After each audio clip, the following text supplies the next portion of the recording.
Semangat pagi Sobat Inspiratif Channel Doni Indradi seluruh Indonesia Raya. Apa kabar? Semoga sehat selalu. Izinkan saya untuk berbagi belajar asik akuntansi dasar kali ini tentang jurnal penyesuaian. Yuk kita lihat video berikut.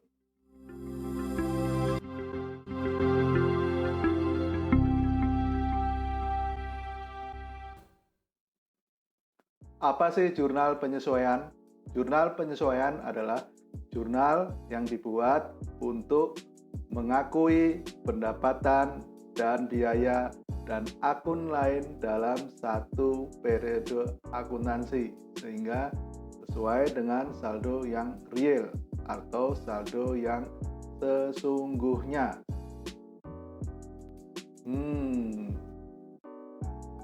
Kira-kira kenapa ya terjadi jurnal penyesuaian? Mungkin ada yang tahu? Yuk, kita lihat jawabannya. Ada dua hal yang menyebabkan harus adanya jurnal penyesuaian. Yang pertama adalah akuntansi mempunyai sifat dasar, yaitu accrual basis. Kemudian yang kedua, adanya prinsip dasar akuntansi. Apa sih accrual basis itu?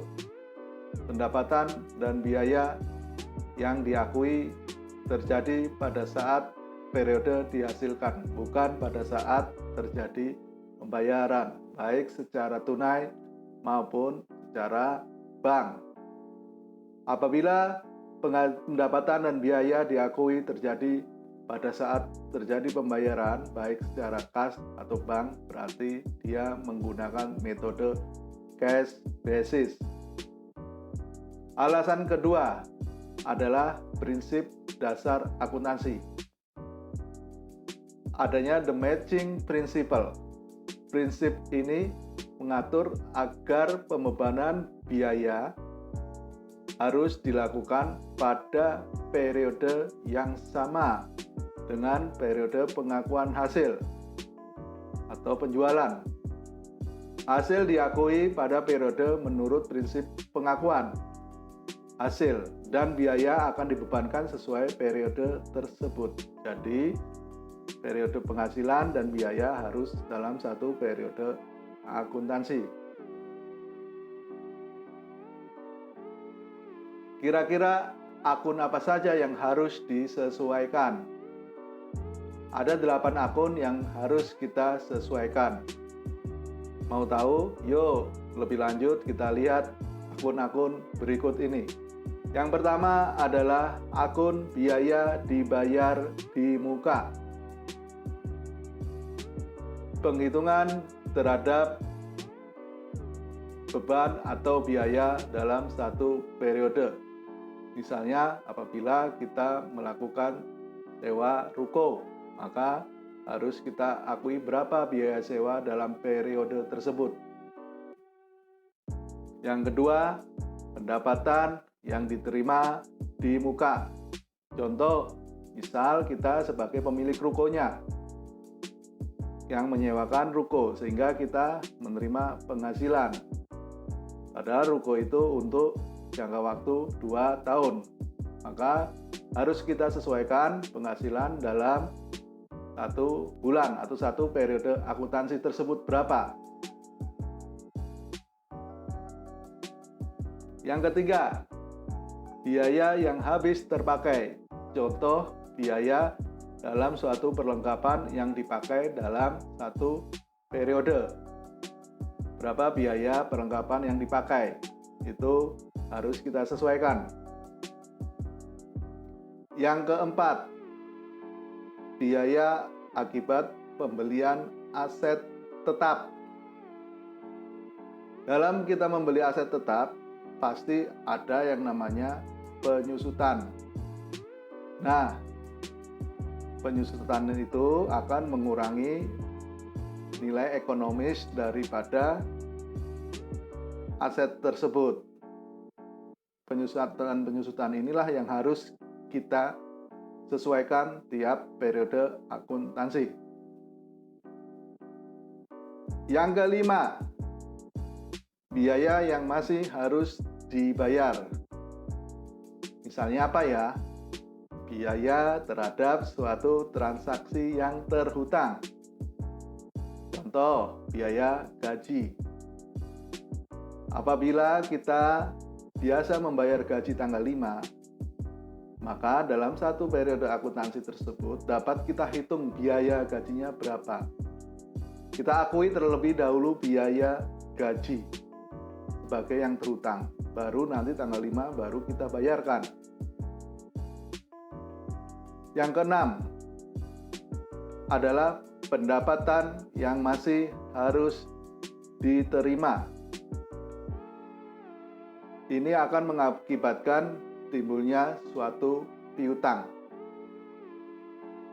Contohnya adalah jasa penjualan kredit. Yang ketujuh, persediaan barang dagangan. Berapa persediaan yang terpakai? Sama seperti perlengkapan tadi, berapa perlengkapan yang terpakai? Yang terakhir, ke-8 adalah mengenai taksiran terhadap piutang tidak tertagih. Setelah kita membuat umur piutang, maka akan kita perkirakan berapa persen yang tidak tertagih, sehingga ketahuan nilai yang tidak tertagih. Atas nilai yang tidak tertagih itu, kita buatkan cadangan piutang tidak tertagih. Itu adalah ke-8 akun yang harus kita sesuaikan tiap periode akuntansi. Rasanya sulit kalau kita tidak ada ilustrasinya. Gimana ya ilustrasinya? Berikut saya coba melakukan ilustrasi terhadap video-video saya yang sebelumnya. Ingat tentang Trisno Tutul Bengkel Ontel.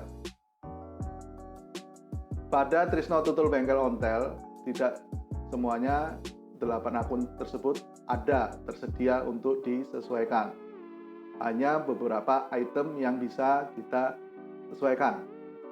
Pertama adalah biaya yang habis terpakai. Contohnya di sini adalah biaya perlengkapan. Tanggal 31 Januari 2020, Tutul Bengkel Ontel memakai perlengkapan selama bulan Januari 2020 sebesar Rp500.000. Maka bagaimana jurnalnya? Jurnalnya adalah biaya perlengkapan di sebelah debit dan perlengkapan di sebelah kredit sebesar Rp500.000. Bagaimana bunyi jurnalnya? Dicatat biaya perlengkapan bulan Januari 2020.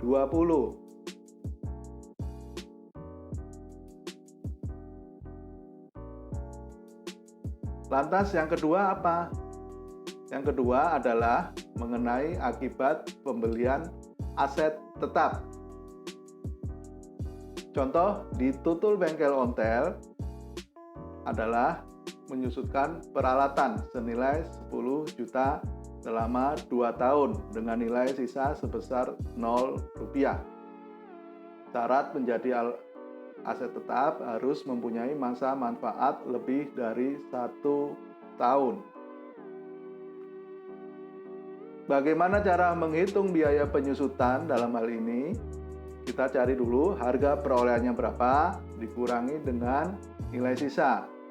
Kita cari terlebih dahulu dibagi dengan masa manfaat.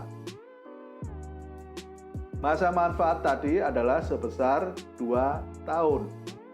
Sama dengan 24 bulan. Sedangkan biaya penyusutan adalah 10 juta harga perolehan dikurangi nilai sisa 0, maka adalah 10 juta. Dibagi dengan 24 bulan. Akan diperoleh bahwa biaya penyusutannya adalah Rp416.666.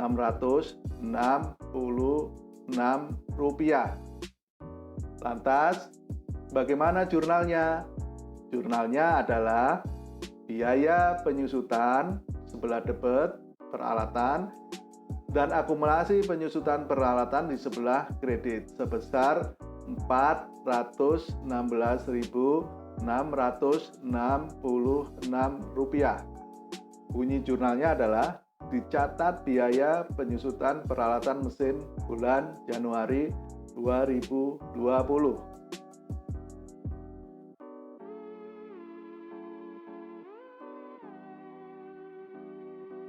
Yang ketiga, terhadap biaya yang masih harus dibayar. Tutul Bengkel Ontel memberikan gaji kepada pegawainya setiap tanggal 2 sebesar Rp1.200.000. Ingat, dia bayarnya tiap tanggal 2. Maka pada tanggal 31 Januari 2020 dia harus mencatat terlebih dahulu berapa biaya gajinya. Ternyata biaya gajinya adalah Rp1.200.000 di sebelah debit dan utang gajinya adalah Rp1.200.000 di sebelah kredit. Keterangan jurnalnya adalah dicatat biaya gaji bulan Januari 2020. Demikian tentang jurnal penyesuaian. Apabila ada kesalahan dan kekurangan dari saya, mohon dimaafkan karena saya juga masih belajar. Semoga pada video berikutnya saya menjadi lebih baik. Terima kasih. Sampai jumpa.